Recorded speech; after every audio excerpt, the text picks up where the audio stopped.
6 سے آیت نمبر 18 تک ہے، جس میں اللہ رب العزت بیان فرماتے ہیں کہ لوگوں کے ظلم کے باوجود اللہ تعالیٰ ان پر بڑا ہی مہربان ہے،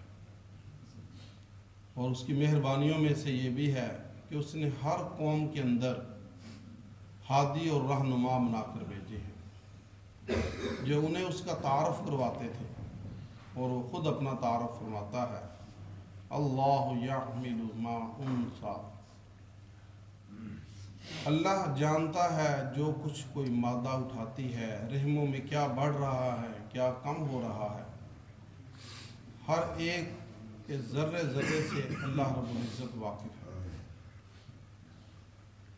اور اس کی قدرت،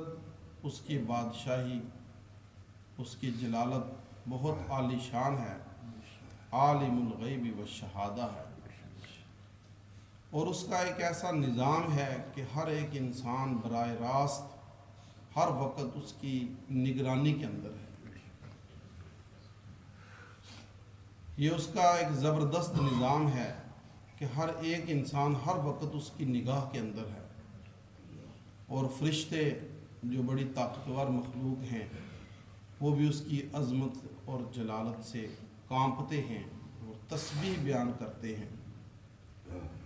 اور اللہ کو چھوڑ کر تم جن جن کو بھی پکارو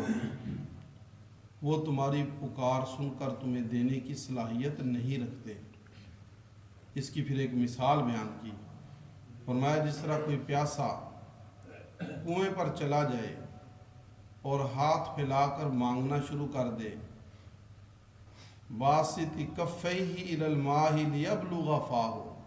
پانی کی طرف ہاتھ پھیلا کر کہے پانی آ جا پانی آ جا پانی آ جا، قیامت تک بھی کھڑا رہے گا، پانی اس کے منہ میں نہیں آئے گا، کیونکہ پانی کے اندر یہ صلاحیت نہیں ہے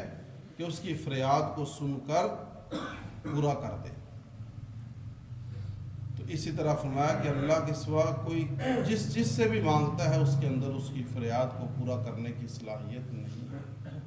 لہذا اللہ ہی سے مانگو، لہو دعوت الحق، سچی پکار کے لائق اسی کی ذات ہے، اور اس کائنات کا ذرہ ذرہ تکوینی نظام کے اندر اسی کے سامنے جھکتا ہے، آیت سجدہ اسی کے سامنے سجدہ ریز ہوتا ہے، طوعا و کرہا، خوشی سے مجبوری سے، وظلالہم بالغدو والآصال، اور سائے بھی صبح و شام اسی کے سامنے سجدہ ریز ہوتے ہیں، خوشی سے، مومن خوشی سے اللہ کے سامنے جھکتا ہے، ہر ایک کائنات کی چیز جو ہے وہ اپنی ڈیوٹی پر جو متعین ہے تو وہ خوشی سے متعین ہے، اور کافر جو ہے اگر خوشی سے اس کے سامنے نہیں جھکتا لیکن اس کے حکم تکوینی کے سامنے وہ بھی مجبور ہے، اس نے یہ جو اس کو اپنے حکم تکوینی میں باندھ دیا کہ پہلے بچہ ہے، پھر جوانی آتی ہے، پھر بڑھاپے کی طرف جاتا ہے، پھر موت کا شکار ہوتا ہے، تو یہ اس کے حکم تکوینی کے سامنے وہ سر تسلیم خم ہے، اس سے انکار نہیں کر سکتا۔ تو ایسے اس کے بعد فرمایا کہ اللہ ہی کی ذات ہے جس نے اس کائنات کو تخلیق کیا ہے، اور اللہ کے ساتھ جن جن کو بھی تم پکارو انہوں نے کیا تخلیق کیا ہے، وہ تو خود مخلوق ہیں۔ قل اللہ خالق، ہر ایک چیز کا خالق اللہ ہے، الواحد القہار، جو اکیلا ہے اور زبردست ہے،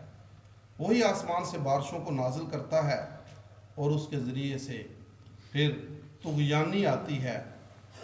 جاگ بھی بنتی ہے، اور قیمتی چیزیں بھی ہوتی ہیں، اور پھر فرمایا کہ اللہ کی دعوت پر لبیک کہنے والوں کے لیے الحسنی جنت ہے،